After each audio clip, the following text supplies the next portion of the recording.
प्राचीन काशी में एक युवा ब्राह्मण रहते थे।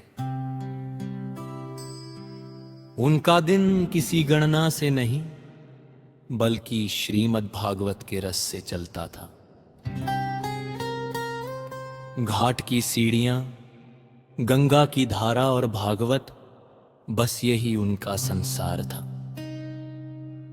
जहां भी बुलावा आता वे कथा कहते, जो मिल जाता स्वीकार करते और फिर उसी घाट पर लौट बैठते।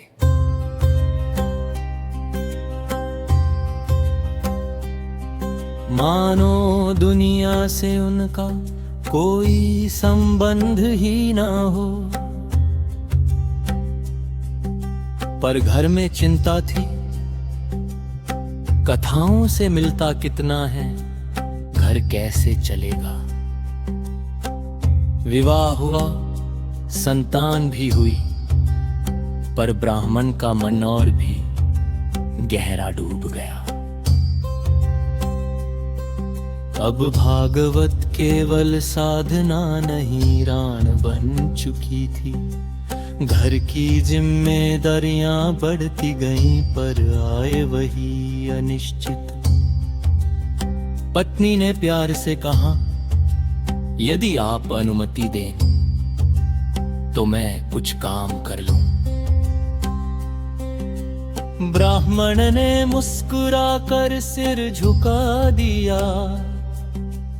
पत्नी ने 2-4 घरों में प्रसाद व भोजन बनाना शुरू किया।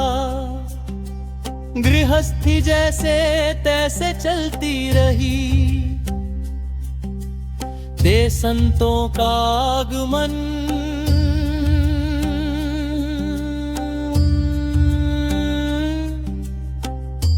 एक दिन 10 वैष्णव संत काशी पहुंचे।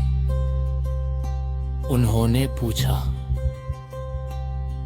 कहां ऐसे भक्त का घर है जहां प्रेम से ठाकुर का भोग मिलता हो। किसी ने उनके घर का पता बताया। पत्नी ने उन्हें आदर से आसन दिया, पर रसोई में सामग्री कम थी, इतनी नहीं कि सभी के लिए भोग बन सके। वो रसोई और कमरे के बीच दौड़ती रही, मन में संकोच, आंखों में असहायता। संत समझ गए। वे बोले, बिटिया प्रयाग पहुंचना है, भोजन फिर कभी सही। और वे चल दिए। पत्नी का संयम टूट गया। अब पत्नी का आक्रोश वो भागवत में मग्न अन्य पति के पास पहुंची। मैंने कभी आपकी भक्ति में बाधा नहीं डाली, पर आज मेरे द्वार से संत भूखे लौटे। क्या यही है इस साधना का फल? ब्राह्मण ने शांत स्वर में कहा,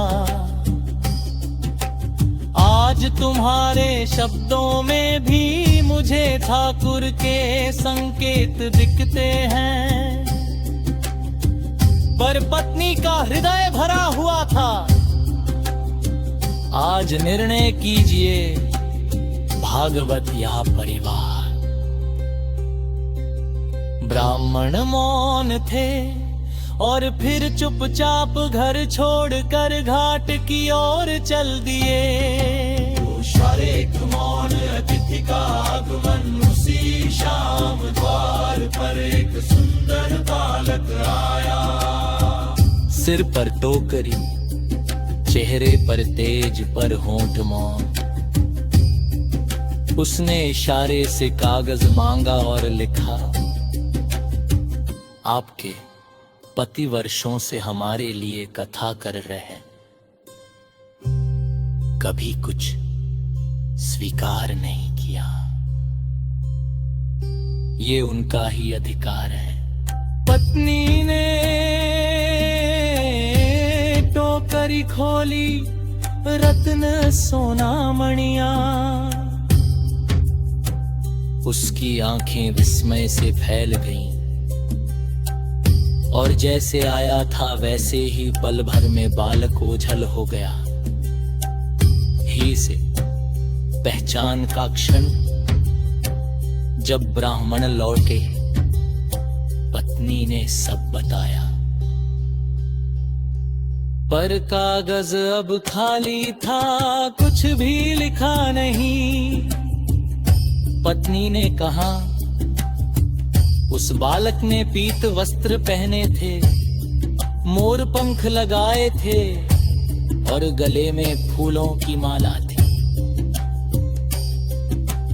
ब्राह्मण कांप उठे, वे तुरंत भागवत खोल बैठे और वो श्लोक पढ़ा जिसमें श्री कृष्ण का ललित रूप वर्णित था।